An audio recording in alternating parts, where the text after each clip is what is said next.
उसको क्या कहते हैं हम लोग? गर्भ कहते हैं। और जब गर्भ में चिमुक, नासा, कांड, हाथ, पैर, स्फिंक्टर ये बन जाते हैं तो क्या कहलाता है वो? तो शरीर कहलाता है। और उस शरीर को क्या कहते हैं? षडंग शरीर कहते हैं। क्या मतलब होता है षडंग शरीर का? मतलब क्या होता है? जिसके 6 अंग होते हैं, 1 2 3 4 और एक धड़ और एक सिर। तो इसको क्या कहते हैं? षडंग शरीर। और आप जानते हैं कि मर्म कितने होते हैं? मनुष्य के शरीर में कितने मर्म होते हैं? 107 मर्म। और 107 मर्म जब होते हैं और मैं आपसे पूछूं कि रावण के शरीर में कितने मर्म थे, तो आप बता सकते हैं? तुरंत बता सकते हैं? बताइए बताइए, कोई एक आदमी जिसको कॉन्फिडेंस हो वो बताइए मुझे कि रावण के शरीर में कितने मर्म? 107 बस। 800। सुन लीजिए मेरी बात, यहां से ऊपर कितने मर्म होते हैं? 37 मर्म होते हैं। ठीक है, तो 9 सिर के 37 के हिसाब से और जोड़ दीजिए उसमें। ठीक है, 9 सिर के 37 से गुणा करके उसको और जोड़ दीजिए। क्वेश्चन है आईएएस लेवल का। ठीक है, आईएएस में पूछा जा सकता है यदि हम आयुर्वेद का कोई प्रश्न पूछा कि रावण के शरीर में कितने मर्म होते हैं, तो आप क्या बताएंगे कि 107 तो जो है एक सामान्य व्यक्ति में, और 9 सिर के कितने हो गए? 37 × 9 तो कितने हो गए वो आप कैलकुलेट करके बताएं। अब हम आपसे पूछे कि अष्टभुजा में कितने मर्म होते हैं? किसी के 8 भुजाएं हैं, अष्टभुजा कहते हैं ना कि अष्टभुजा स्वरूप होता है देवी का, उसमें कितने मर्म हो सकते हैं? 7 × 11 77 और जोड़ेंगे 107 में तो कितने होंगे? क्योंकि 11 मर्म होते हैं एक भुजा में, कितने होते हैं? 11 मर्म होते हैं। तो कितनी भुजा और जुड़ गई उसमें? 7 और जुड़ गई। एक का तो हमने जोड़ ही रखा, दो का तो हमने जोड़ रखा है, तो 2 का जोड़ रखा तो कितना? 6 के और जोड़ना पड़ेगा, तो 66 और जोड़ देंगे तो क्या होगा? तो उसमें होगा। तो मर्म का मतलब क्या है कि आपको पता होना चाहिए कि आपके शरीर में मर्म स्थान कहाँ पे होता है और कैसे उसको आइडेंटिफाई करते हैं। जब मैंने आपको बताया कि शरीर बन जाता है तो कोई हमारे शरीर के जो अंग होते हैं और अंग के साथ साथ प्रत्यंग होते हैं। जैसे हम लोग कहते हैं कि एक सेल क्या बनती है? सेल का समूह क्या कहलाता है? टिश्यू कहलाता है। टिश्यू क्या मिलकर बनाते हैं? एक ऑर्गन बनाते हैं। ऑर्गन्स क्या मिलकर बनाते हैं? एक सिस्टम बनाते हैं। और सारे सिस्टम क्या बनाते हैं? एक शरीर को बनाते हैं। तो आपको ऐसे ही पता होना चाहिए कि मर्म कैसे होते हैं और मर्म का हम कहाँ क्या क्या उपयोग करते हैं।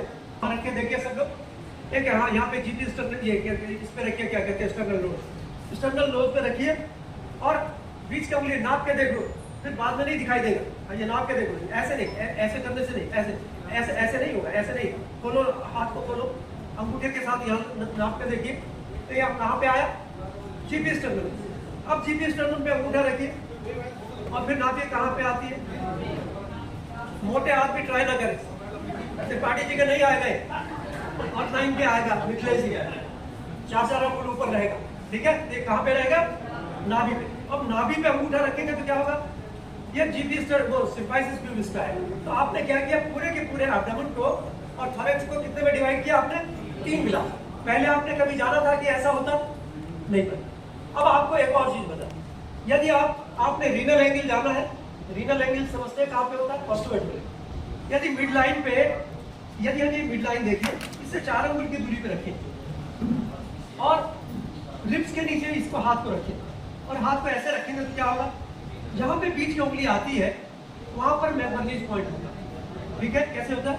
यहाँ देखिए, हमारी ये अम्लाइकस है और एंटीरियर सुपीरियर इलियक स्पाइन है, इसको हम ये डिवाइड करते हैं मीडियल 2/3 और लेटरल 1/3 पे। तो ये हमारा उंगली कहाँ पे आती है? उसी जगह पे आती है। और ये कौन सा मर्म होता है? इसको हम कहते हैं पार्श्व संधि बंध। कौन सा मर्म कहते हैं? पार्श्व संधि। मुट्ठी कैसे बंद करनी है कि एक फेलिक्स, 2 फेलिक्स, ऐसे नहीं मुट्ठी बंद करनी, मुट्ठी ऐसे नहीं बंद करनी। मुट्ठी बंद कर कैसे करनी है? इंटरफेलिनियल जॉइंट्स को आप बंद करें, बीच की उंगली जहां पर लगेगी उसको तलेदार मर्म कहते हैं। सिर्फ एक मर्म सीख लेंगे तो जिंदगी बन जाएगी। तो क्या हो जाएंगे आप? MD cardiology.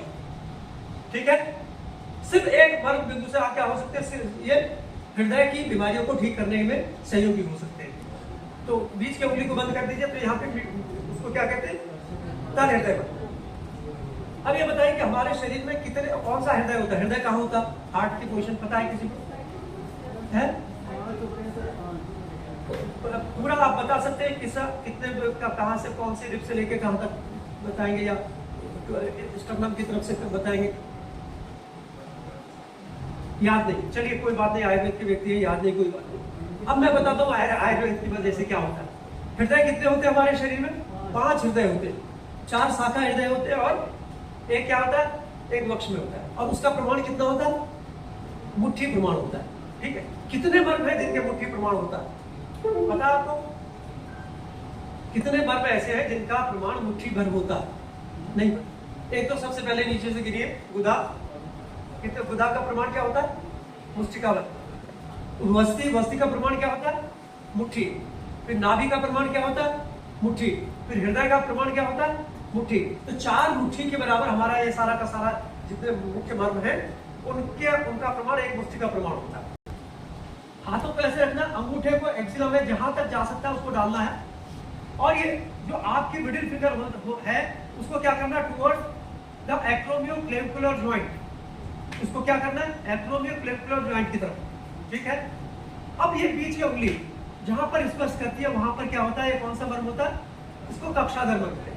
अब इसको ऐसे आप यदि आप आइडेंटिफाई करेंगे और इसको स्टिमुलेट करेंगे तो नुकसान हो सकता है। क्यों नुकसान हो सकता है? कि यहाँ जितने भी हमारी लिम्फेटिक्स है उसके 5 ग्रुप होते हैं। एपिकल हो गया, बहुत सारे ग्रुप होते हैं, मीडियल हो गया, लेटरल हो गया, सेंट्रल ग्रुप हो गया, ये 5 ग्रुप होते हैं। यदि इसमें किसी में भी चोट लगेगी, इन्फेक्शन होगा तो इसमें क्या होगा? लिम्फेडिमा हो जाएगा।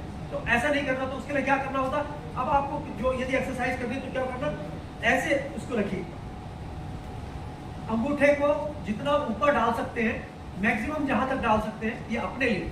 और खास करके लिए जितने भी हमारी महिला रोगी आती है जिनको फाइब्रोएडिनोसिस होती है, खास करके फाइब्रोएडिनोमा जिनको भी है, उनके लिए क्या करना है? उनको यही एक्सरसाइज के लिए प्रमोट करना है कि यहाँ पे रखें, मिड पर ये फिंगर्स को रखें and just you have to make this movement. क्या करना है? इस मूवमेंट को करना है। जैसे हम बटरफ्लाई पैर से करते हैं वैसे इसको करना है। तो ये प्रेशर कहाँ पे जाता है? ये कक्षाधर मर्म पे जाता है। कक्षाधर मर्म से जितने भी पेक्टोरल इसका रीजन होता है, इसमें भी हम लोग इसको करते हैं। देखिए, हम लोगों ने सिर्फ आयुर्वेद के हिसाब से इसको नहीं देखा, पूरा एनाटॉमी, फिजियोलॉजी, जितने भी जो सर्जरी, उन सब के हिसाब से इसको देखा। एक शल्य चिकित्सा का विद्यार्थी होने के नाते मैं मर्म चिकित्सा को समझ पाया। समझ रहे हैं आप इस बात को? क्यों? क्योंकि जब भी हम लोग कोई भी ऑपरेटिव प्रोसेस करते हैं, मैंने 30-35 साल तक सर्जरी की और उसके बावजूद जब इस मर्म को समझ पाए, इसीलिए समझ पाए कि हम शल्य चिकित्सा को समझते थे, एनाटॉमी को समझते थे, इसलिए इसको ठीक से समझ पाए। इसलिए इन मर्मों को समझना बहुत जरूरी है। ये एक उदाहरण मेरे लिए। अब इसमें एक और चीज है, जैसे यहाँ पे कक्षाधर मर्म होता है, ऐसे ही पैरों में क्या होता है? यहाँ पे क्या होता है? कौन सा मर्म होता है? विटक मर्म होता है। मर्म के आने से पहले मर्म देखा भी नहीं, चैप्टर नहीं देखा आप लोगों ने कि भाई हम क्लास करने जा रहे हैं, वुड रिसोर्ट का नाम देखा और यहाँ भाई 2 दिन खाना पीना खाएंगे और मस्ती करेंगे और चले जाएंगे। इससे पहले किस एक भी ईमानदारी से बताना, 60 लोगों में किसने पहले से एक सुश्रुत संहिता का या मर्म चिकित्सा के विषय में किसने ट्रेनिंग करने जा रहे हैं? सिर्फ एक, मैं समझता हूँ एक हाथ मेरे सामने खड़ा है। तो 5 घंटे हम लोगों ने उसको रिलीज किया और एनेस्थीसिया भी नहीं दे सकते थे क्योंकि एंडोट्रेकियल ट्यूब नहीं थी, बिल्कुल काम नहीं का। हमारा ऑपरेशन थिएटर था, तो उसमें क्या किया? सिर्फ सिंपल जाइलोकेन से just we have remove the all the contractions. पहले कॉन्ट्रैक्शंस रिलीज किए, सारे के सारे कॉन्ट्रैक्शंस हटाए, उनको बिल्कुल एकदम फ्री किया। फ्री करने के बाद जब नेक मूव करने लगी तब एंडोट्रेकियल ट्यूब डाल के तब स्किन ग्राफ्ट, जहां जहां स्किन ग्राफ्ट कर सकते थे, जहां जेट प्लास्टिक कर सकते थे, वहां पर किया गया।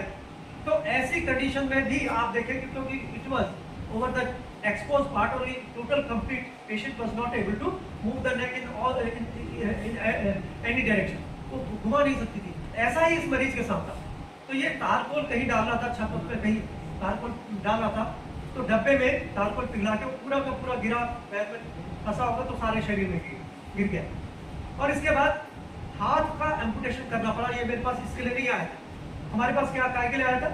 कॉम्प्लिकेशंस ऑफ द कीलॉइड के लिए। बहुत ईचिंग होती है, वर्षों के बाद हम लोगों के पास आया। और जो एम्पुटेशन हुआ तो यहाँ पर एक ग्राफ्ट लगाया गया, और ग्राफ्ट कहाँ से लगाया गया? थाई से ग्राफ्ट लिया गया।